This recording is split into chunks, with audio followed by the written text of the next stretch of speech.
বন্দে মাতারাম।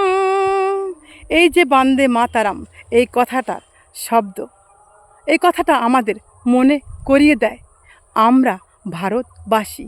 আমরা ভারতের মাটিকে খুবই ভালোবাসি।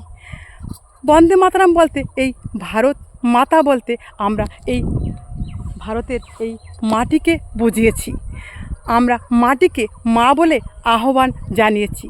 আর এই ভারতে থেকে আমরা ভারতবাসী হয়ে যদি মাকে না সম্মান জানাতে পারি, তবে আমরা কিসের ভারতবাসী?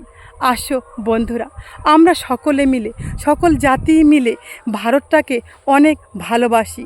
তাই আমরা বলি বন্দে মাতারাম। বন্দে মাতারাম মানে মাটিকে আমরা আহ্বান জানাচ্ছি। আমরা যে দেশে বাস করি সেই দেশের মাটিকে কি আমরা সম্মান করতে পারি না?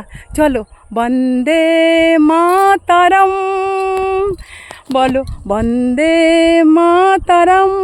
আমি তো গর্বের সাথে বলতে পারি আমি এই দেশের বাসী, আমি ভারতের বাসী। আমি ভারতের মাটিকে, ভারতের মাকে বড্ড ভালোবাসি।